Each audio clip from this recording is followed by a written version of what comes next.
Okay, Eric, we are going to close, at least for the cinematics portion of this episode, with your review of Straw on my Google Doc. I apologize. I did not put a plot summary on Straw. All I know is it's a movie on Netflix. You Oh, saw it you a don't? couple. Yeah, I Yeah. don't. Okay, well, tell us what you want to say about this movie and give us your rating, whether people So should see it, whether I should see it. Thank you. Yeah. I saw this movie at my friend Zoe's house, and I came over and he was already watching it. So I missed like the first 3 minutes, 5 minutes, something like that. And I've since went back and watched it. The title comes up, Tyler Perry's name's all over the place. I didn't know this watching this. So I'm not sitting there watching this movie thinking it's a Tyler Perry movie. I'm just watching it. This is a cool movie. And then at the end it's written and directed by Tyler Perry. I'm like, what? That's cool. But Taraji P. Henson plays Janaya, and she works at a grocery store, and she's having one of those days where everything just piles on at once. But her life's kind of like that too. She's barely getting by. Her kid's got like medical issues, and so she's got to buy medicine. She can barely afford it with the job that she has. And then she gets the school calling her because they see bruises on their kid's body. They think that she's abusing them, not knowing that the kid's sick and falls down a lot, and that's how they get the bruises. So she's got to go to the school to deal with that, but her boss won't let her. And then he talks her into, look, it's my kid. The school called. I got to go there. And then he's all right, you got a half hour. So then she's trying to get there, but she didn't have gas in her car. So she's got to go to the bank.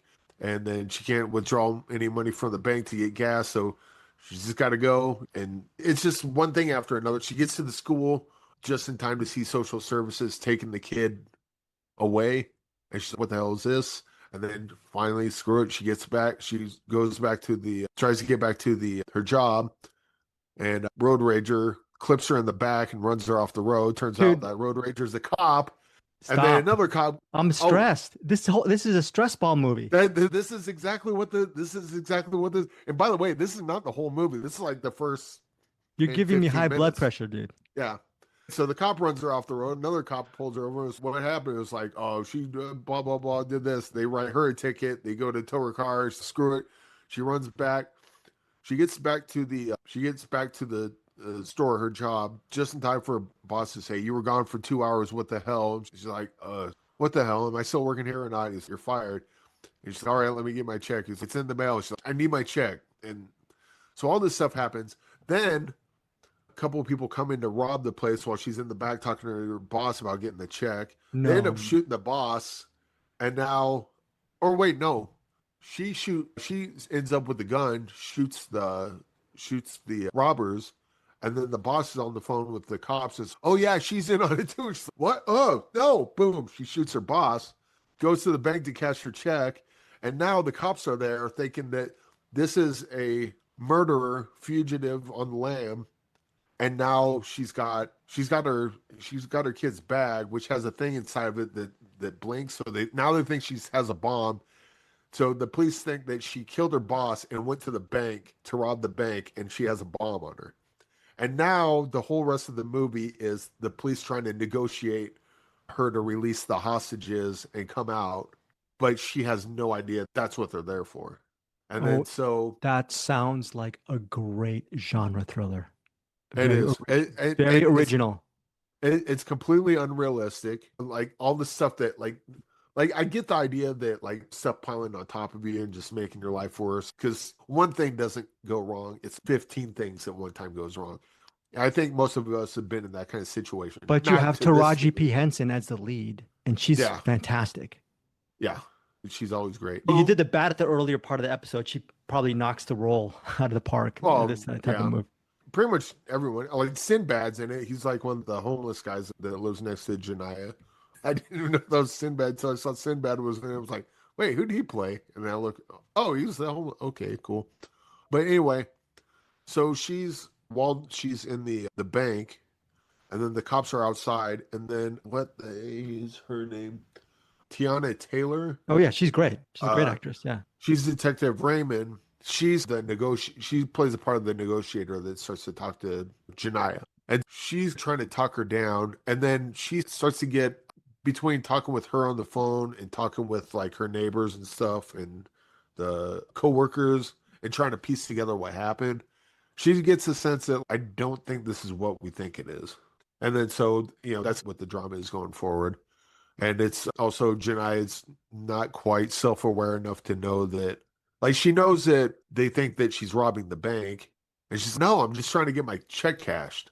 And they're like, yeah, but you have a gun on you and you have a bomb on you. No one even mentions the bomb. And then when they finally do, she's, oh, no, this is just my kid's toy thing. That was later on. And this movie is definitely cheesy in parts.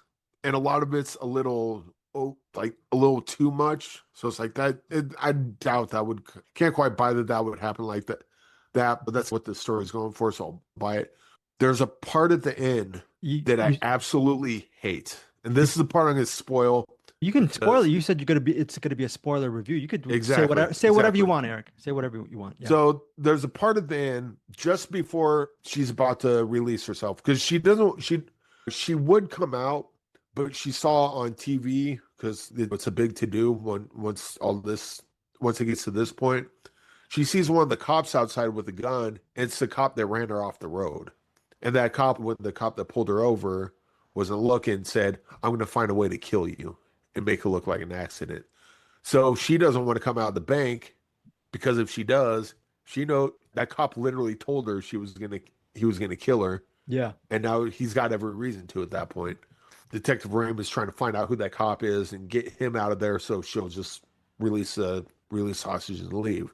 That stuff all happens, and then they cut to this weird flashback thing to recontextualize everything, that she never had a kid. Her kid died like long ago. What? She's been dealing with PTSD. No. She actually killed her boss for other reasons, because she never worked at the place and she never been to the bank. And it was like all this stuff. And I was like, and then that's a kind of cool twist, bro. That's it. No, it doesn't make any sense, and it ruins it, because the emotional moment was for her to release herself, release the hostages, give herself up.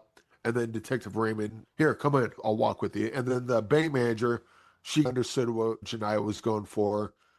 And then a lot of people on the outside were like, free Jania, because it becomes like a Dog Day Afternoon sort of situation. The whole emotional moment it was building to was, look, you did this, you guys serve your time, but we're here with you, we understand, and we're gonna help you through this. And it turned into she was crazy all along and none of this happened. I was like, no. But then they cut to that moment where like the bank manager and the Detective Ram was walking her out. You cut out that 5-minute bull. Yeah. It's a family show.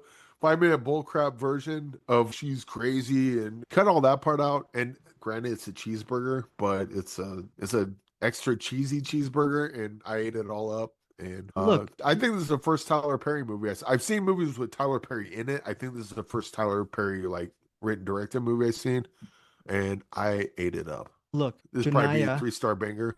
3-star banger. Yeah, so she survives at the end then. Yeah. Okay, she's taken away. She ends up going to jail, but yeah, she survives it then. It's just that bit where they're like, well, could you understand the twist? We've been talking about genre. The twist.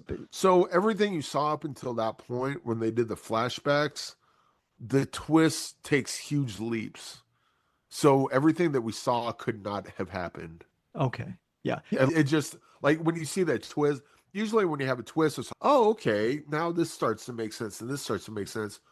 When the twist happened there, it became, hold on, if that's the case, then this and this doesn't make sense. And why is she here? And why is she doing that? It doesn't make it better. It makes things worse and starts breaking holes in the plot. So you just take that bit out and it's pretty great throughout. Eric, what would Straw be if that 5-minute twist was completely removed? It's a 3-star banger, still a good rating. I would still give it a 3-star banger, because it's got that kind of like after school special kind of cheesiness to it. The stuff that happens, like, there are people going to watch this go, oh, this is way too over the top. No way this would ever happen. And they would hate it. And I get it. But there's other people that watch movies like that just eat it up. Like, and yeah, I think you would really enjoy this movie. But then also, if you watch it, wait for that twist part and see if your eyes rolled. Like, it rolled all the way in the back of my head and then came right to the bottom. CinemAddicts listeners, tell us, do you agree with Eric Holmes? What great review, Eric. About Straw. Do you believe in the twist? Was the twist needed? Tell us what you think of Straw in the no. comments. No, Eric. No, 3-star bagger. Watch on. Tyler Perry, I'm knowing to you, and that's fine. You're not even watching this, so I don't even know. Hey, if Tyler Perry, just let me read your script first. Tyler, this script is great. Take out these 5 pages. You don't need them. It'll be much stronger without these 5 pages. I guarantee it. This is coming from Eric Holmes, who himself is very passionate about screenwriting and storytelling. So Yeah. would love to hear. But see, the difference between me and Tyler Perry is Tyler Perry's making movies. I'm not. So But look, maybe he knows more than I do. in fairness, probably Tyler Perry knows more than a lot of people in the business, because if you look at his IMDb, the guy has his own production studio, and the fact that he's directing movies at a clip. If you just look at his eye, he's directing movies at a freaking clip. So props to him. And I gotta say, because again, this is the first Tyler Perry movie I've seen that he wrote and directed. Dug it. I need to go check out more of his stuff. 100%. And look, you gave it a 3-star banger, currently streaming on Netflix. Tell us what you think of Straw. And look, I love Taraji P. Henson. I will watch whatever she's in.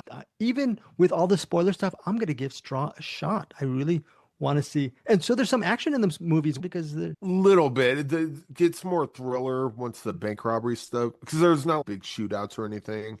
There's always the threat of it. Oh, that was another thing. So they do the thing where, and they had this in Amro Heist as well, which we'll talk about. And they've had this in any sort of hostage negotiation situation where you have the local police there, and then the FBI comes in. We're taking over now. The FBI guy did not make any sense, because Detective Raymond clearly had Janiyah. She had her kind of where she needed her. She trusted her. They had a good rapport. And then the FBI's, I'm coming in, and we're going to go in and shoot. And it's like, she literally said she would leave if we would just find this cop and get rid of him. We don't have time for that. We got to go in and kill her. It's like, you're just escalating situation for no reason. Final thing on Straw. Currently, critics gave it 56%. Audience for Rotten Tomatoes. Sounds about right. Audience for Rotten Tomatoes, 70%. Pretty good. That also seems about right. Yeah. Because I do think that Straw is kind of like a crowd pleaser type of movie. Yeah. Because it hits you in that kind of way where, like, you're watching the movie, it's like, I know this is unrealistic. I know this is cheesy, but you know what? I don't give a crap. I'm going to root for Janiyah anyway. Eric, when you saw Straw, you were 5 minutes in. You missed the first 5 minutes, and then you went back to watch the first 5 or 6 minutes on a second viewing. Did you end up watching the entire movie again, or just watched the first 5, 6? Oh, yeah. So you've seen this twice. Okay. Yeah. 1.9 times. 1 point. Yeah.